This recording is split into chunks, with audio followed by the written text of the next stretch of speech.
110, the magical number of daytime astronomy. For this experiment, here's what we need. A portable darkroom made with an old carton, a sheet of graph paper, a sheet of black card paper, a pin or a needle, measuring tape, and some sticky tape. Here's how to make it. Take the graph paper and stick it inside the portable darkroom on the white screen. What you have now is a darkroom with 3 dark sides inside and 1 white one with a graph paper stuck on it. On one side is a small slit to allow us to look inside. Next, take the black chart paper and block the round window with it. Fix it with sticky tape.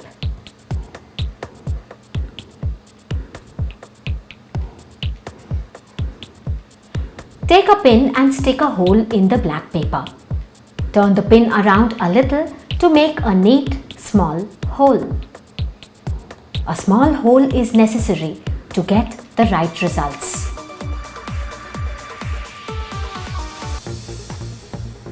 Position your portable darkroom with a pinhole in the sun. Sun rays should fall on the pinhole directly.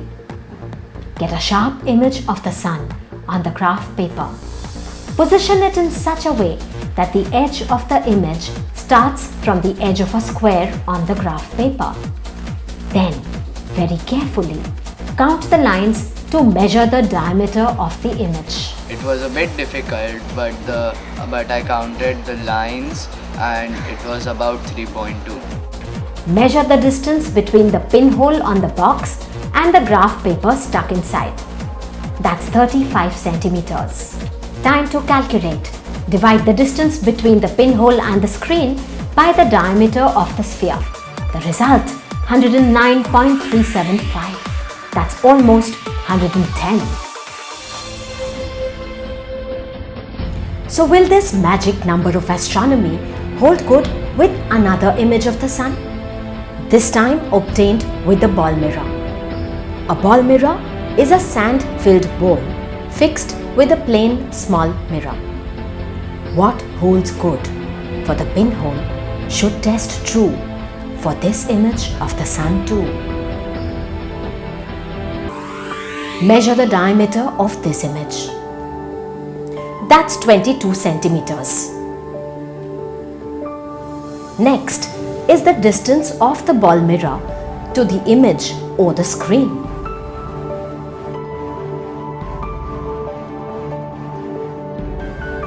Measuring this distance may prove challenging, but isn't that the fun of science? The ball mirror is at a distance of 23 meters from the screen. Time to test 110. Distance of ball mirror divided by diameter of the image.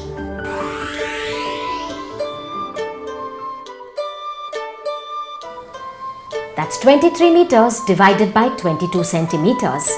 What we get is 104.5, almost 110 again. Let's test this the other way round. This time, we project an image of the sun with a lens of known focal length, a VLFL lens of 4 meters. The image is sharp. Would the magic number hold good? The diameter of this image measures 3.8 centimeters. The focal length of the lens is 4 meters. When we divide 400 centimeters by 110, we get 3.6. That's quite close to the measured diameter of the image. 110 once again. But why 110?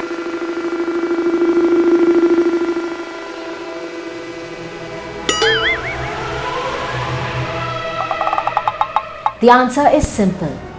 It lies in the fact that the sun is 110 times as far as it is big. 110 times as far as big. That's just a coincidence, but this makes the number 110 special for for astronomers. So the Sun is 110 times its own diameter from Earth. This makes the number 110 magical and useful. You can even measure the height of a tree with this. Watch the sun rays as they enter the pinhole to form the images of the Sun. The distance from the pinhole and the diameters of the spheres have to be proportional as per simple geometry. And this is what helps us calculate and measure. So let's find the height of this tree. Mark a clear image like this and measure its diameter. It's 10 centimeters. Calculate. All you need to do is multiply the diameter by the magic number 110. 110 times as far, as big is the Sun. Experiment, test, apply. No matter how you image the Sun from Earth, this number of 110 will always hold good. And we are not saying it, even you will after you do the checking.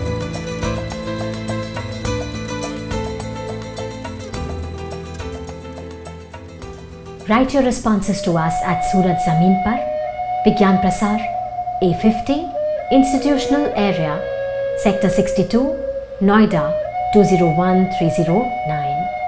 You could even email us.